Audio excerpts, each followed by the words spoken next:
खूंटी, वो जगह जहां मनरेगा में 18 करोड़ का घोटाला हुआ। इस घोटाले की जांच करते करते ईडी पूजा सिंघल के घर तक पहुंची और फिर आगे तो सबको पता है। हम भी उसी खूंटी पहुंचे तो जो देखा सुना सब आपको दिखाते हैं।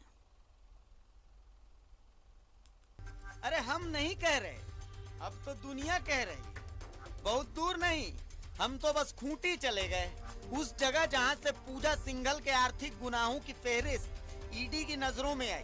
तो वहां हमें एक सामाजिक कार्यकर्ता मिले, सुनिए उन्हें। हो चाहे पर्यटन विकास का हो, चाहे ग्रामीण विकास का, जो भी पैसा हुआ उसका बंदरबाट किया और दोनों हाथों से लूटने का काम किया है पूजा सिंघल परिवार। और पूजा सिंघल परिवार जब खूंटी में उपायुक्त के पद पर थी तो वो मनरेगा का रूल का वायलेशन की थी। ऑलमोस्ट मनरेगा का जो रूल्स था उसको चेंज कर दी थी।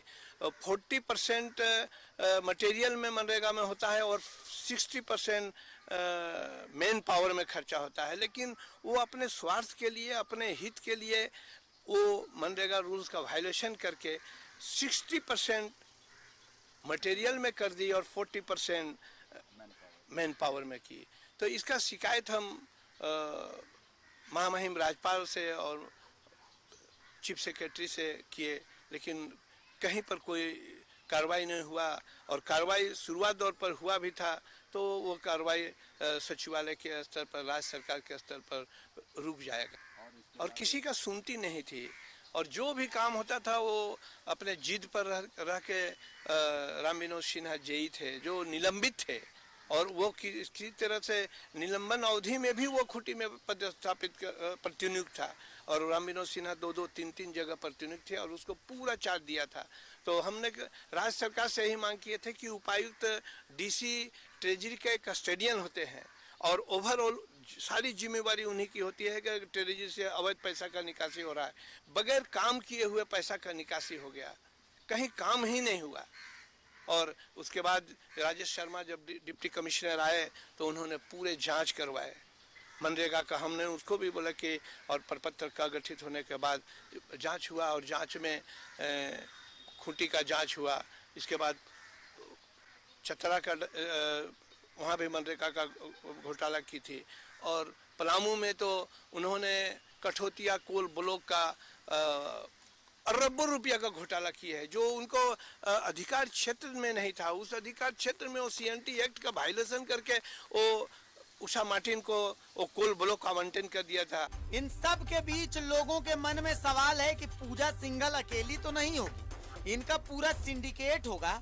तो फिर अब इनके बाद कौन? पूजा सिंघल के बाद श्रीनिवासन की बारी। खनन विभाग के पूर्व सचिव रह चुके हैं श्रीनिवासन। श्रीनिवासन पर एजेंसियों की नजर। श्रीनिवासन पर कई तरह के आरोप लगे, प्रमाणों से आरोपों को साबित भी किया गया, लेकिन विभाग की तरफ से किसी तरह की कोई कार्रवाई नहीं की गई। ई चालान के जरिए होता था बालू का अवैध खेल। श्रीनिवासन को पैसे पहुंचने पर ही होता था ई चालान जारी। सबसे ज्यादा बालू पलामू जिले से निकलता था। लीज वाला पैसा पहुंचते ही बंद हो जाता था ई चालान। बिना किसी लिखित आदेश के होता था सारा काम। सरकार को सालाना 400 करोड़ का होता था घाटा। प्रशासन और जिला खनन पदाधिकारी खामोश बैठे थे। इतना ही नहीं, पूजा सिंघल पर खूंटी में जब आरोप लगे तो जांच का जिम्मा अमरेंद्र प्रताप सिंह को मिला। अमरेंद्र प्रताप सिंह ने कैसे पूजा सिंघल को आरोप मुक्त किया? क्या अमरेंद्र प्रताप सिंह पर किसी का प्रेशर था? क्या अमरेंद्र प्रताप सिंह ने जांच भी की थी?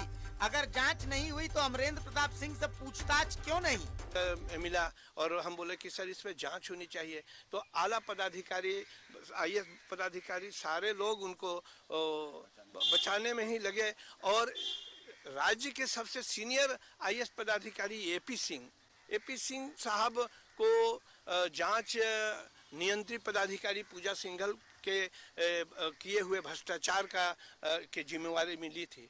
और एपी सिंह साहब चतरा, पलामू और खूंटी आए नहीं कभी, और बंद कमरा में, एसी कमरा में राजबाला वर्मा तत्कालीन मुख्य सचिव के डायरेक्शन पर और पूजा सिंघल से मिल के मोटी रकम लेके उन्होंने उनको आरोप मुक्त करने का अनुशंसा किया और जिस पर जांच रिपोर्ट के आधार पर तत्कालीन उपायुक्त राजबाला वर्मा और रघुवर सरकार उनको आरोप मुक्त कर दिए।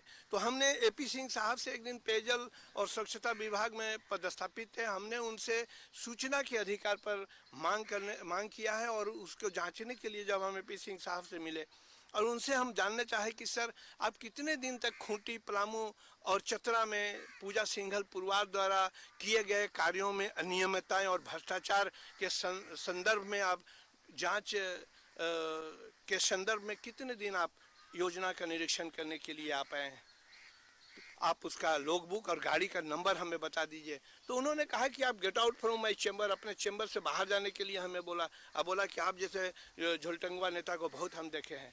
तो हमने उनको कहा कि राजहित के लिए आप झोलटंगवा हो चाहे कुछ भी हो, आप कम से कम जांच नियंत्रित पदाधिकारी बनाए गए हैं तो निष्पक्ष रूप से आप राजहित में जांच करनी चाहिए। जो सरकार का और राज्य का राजस्व का क्षतिपूर्ति अपने स्वार्थ के लिए की है। तो अब पूजा सिंघल के बाद कौन?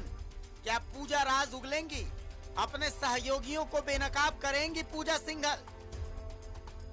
ईडी की जांच के दायरे में आई वरिष्ठ आईएएस अधिकारी पूजा सिंघल कभी खूंटी की उपायुक्त हुआ करती थी और इसी भवन से सारे काम का निष्पादन किया करती थी। खूंटी जिला काफ़ी संवेदनशील जिला रहा है और यहाँ पर योजनाओं के क्रियान्वयन का काफ़ी बड़ा महत्व रहा है। खास तौर पर यहाँ पर गरीबों के लिए जो योजनाएं चलती थी उनमें इम्प्लीमेंटेशन का अभाव देखा गया और यहीं से उनके ऊपर आरोप भी लगते गए, क्योंकि मनरेगा जैसी गरीबों की योजना में गबन का आरोप लगा। और इसकी जब जांच हुई तो पता चला कि आईएएस लॉबी ने पूजा सिंघल को बचाने के लिए पूरा प्रयास किया।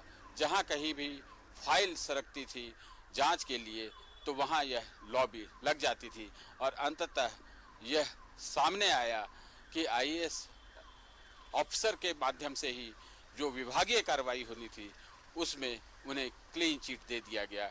अब क्लीन चिट देने के पीछे का इतिहास या उसकी कहानी क्या है यह लोग समझने लगे हैं कि क्यों आईएएस ऑफिसर की ही कमेटी ने उन्हें क्लीन चिट दिया और उन्हें बचाया गया।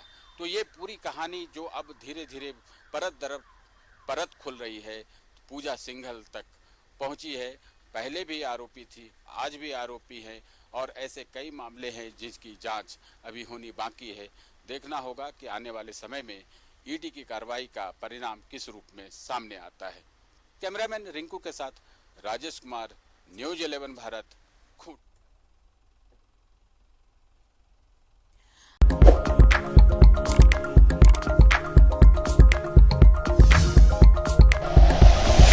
Like and share videos, subscribe करें हमारा चैनल और प्रेस करें बेल आइकॉन। न्यूज़ 11 भारत, सच है तो दिखेगा।